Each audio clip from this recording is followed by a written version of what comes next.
y'all, I'm gonna try this one more time. So I didn't get to vlogging yesterday. I got wrapped up in a book. Have you ever done that? Where you are reading a book that is kind of a page turner and you want to find out what happens next, and the next thing you know, you spent your whole day reading.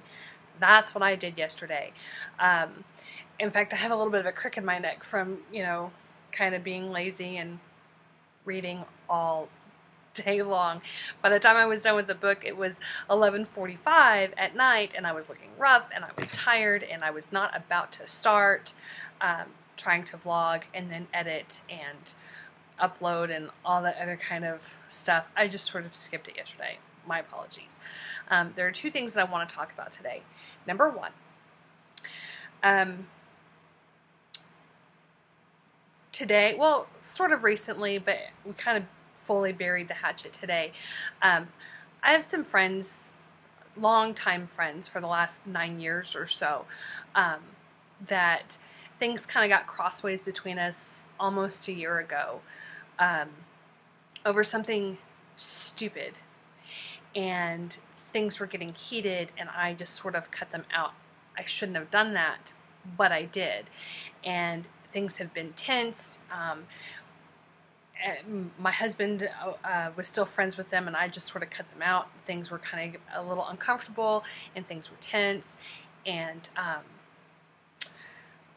the last few days we had kind of chatted a little bit back and forth on Twitter and Facebook, but nothing real deep, and I decided today that we needed to address the elephant in the room.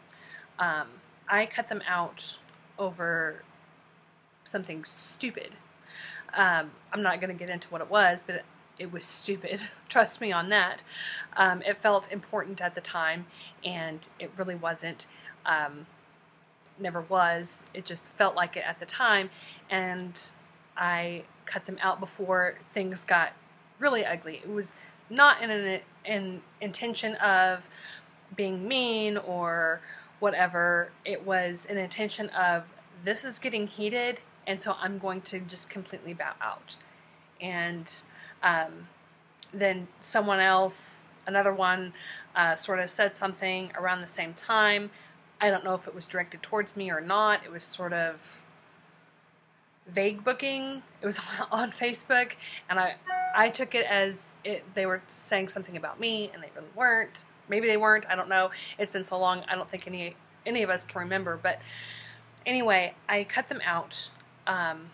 And they are longtime friends, and it was over something stupid, and kind of chit-chatting the last couple of days over sort of surface things. I decided to go ahead and take the time to apologize for my part. It wasn't all my fault.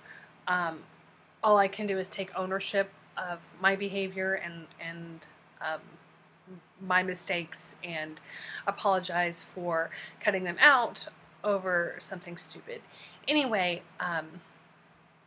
we've pretty much buried the hatchet.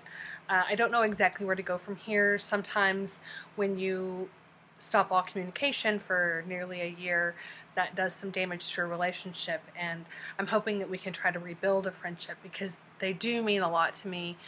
They are very important to me, and I do care about them, and I'm hoping that we can get back to being good friends again. I don't know, but it does feel good to sort of clear the air, address the elephant in the room, admit my mistakes.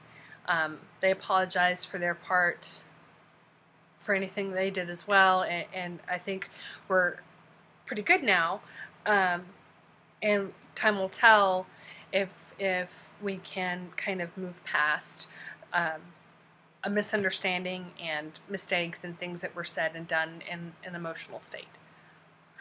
It feels good. It really does. I don't really feel trepidation. I don't feel ill will. I don't feel yucky about I feel bad about how I handled the situation, and I needed to address that today. And I did, and it feels really good. So if you have someone that, a friend or a family member that you are not in contact with for little reasons. I mean, if someone is abusive towards you, don't I'm not suggesting that you try to bury the hatchet, but sometimes friends sort of get crossways with each other over what at the end of the day is not a big deal.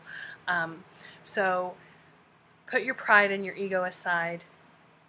Admit where you screwed up. That doesn't mean take all the blame on yourself. It takes two to fight. It takes, two to destroy well, it doesn't always take two to destroy a friendship, but often it does. It's not just one person's fault, but all you can do is own up to your mistakes and where you went wrong.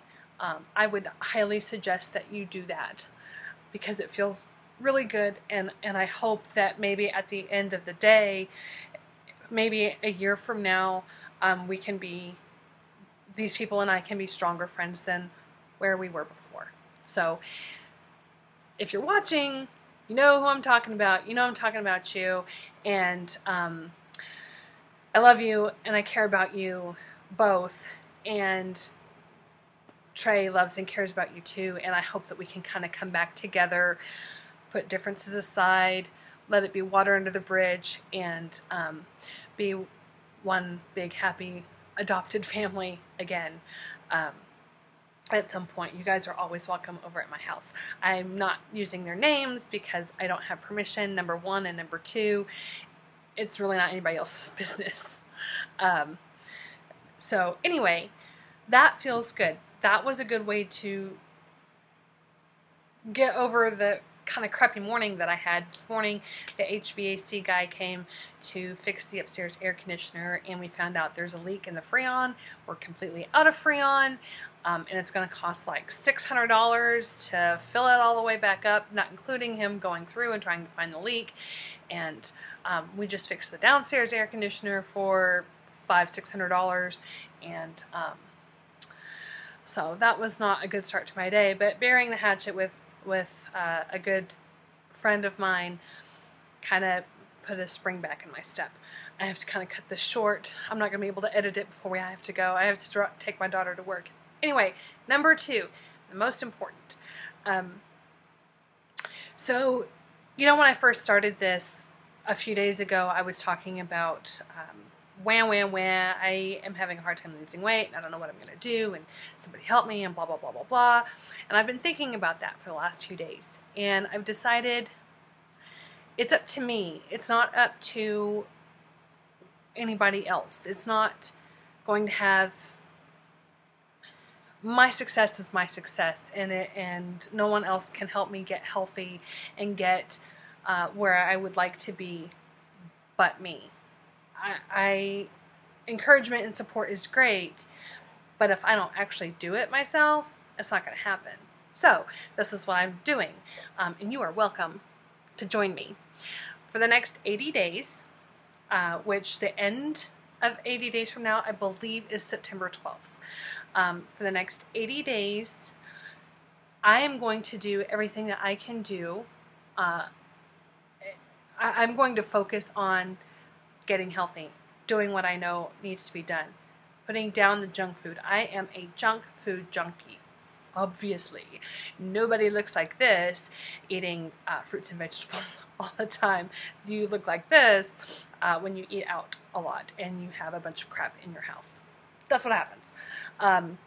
So I'm going to spend the next 80 days eating right and exercising and getting back to taking care of me. Why 80 days? Well, one of my favorite books is Around the World in 80 Days, and Gulliver was able to went all the way around the world, and he went on his adventure for 80 days. And this is an adventure for me because I've never, like I said the other day, really put myself first, and that's what I'm going to do. And I encourage you to do that with me, whether you are overweight or whether you are, I guess, technically not overweight, but you're not healthy, or if you're just sort of frazzled because you don't spend any time on yourself. Here, I have a fan blowing in two different directions. I have two fans blowing, and so it keeps falling into my eyes. Anyway, whatever it is that you want to accomplish whatever it is you want to focus on. I say we spend the next 80 days doing that. Make it an adventure, especially if it's something that you've never really done before. And we're going to do this together. I've already put my scale away, like I said that I would. I did weigh myself before I did, so I know where I'm starting. I haven't decided yet if I'm going to weigh every week or if I'm just going to put it away for the next 80 days and see what happens. I don't know. I kind of am attracted to the idea of having the scale be a barometer of if I'm going in the right direction or if I need to work a little harder or whatever. But I'm also kind of afraid that maybe that is my crutch, the scale being my crutch and kind of being my daily barometer. I don't know if I want to do that because that's a good way of going about it, or if it's because I'm kind of slightly addicted to getting on the scale. Even though I don't like the numbers on there, I still get on it every day. I put it away a couple of days ago, just like I said that I would. But I don't know if I'm going to get it out every couple of weeks. Either way, right now, it doesn't matter. Right now, I'm committing to you, the world, whoever watches this, to the next 80 days and seeing what it is that I can do. Am I going to lose all the weight that I need to lose or that I want to lose in the next 80 days? Nope. But I think I can make some great strides in that, and we'll just see where we are. So anyway, I'm about to have to shut this down. My daughter has to go to work pretty quick, and I'm not 100% that I like how this turned out. But anyway, I may just throw it up there just because. Anyway, what is today, Wednesday? It's summertime. Kids are not in school and my days are all kind of screwy. Happy Wednesday. Find someone that you miss and that maybe you have wronged. And even if you can't reconnect that friendship, it does your heart and soul good to bury the hatchet, admit where you screwed up, and move on. You can't really move on until you've cleared the air. So do that, and if you want to join me on my adventure over the next 80 days, join me. I don't have to do this alone. You don't have to do it alone either. I'm here for you. You can be here for me, and that's it. I will see you guys tomorrow. Bye.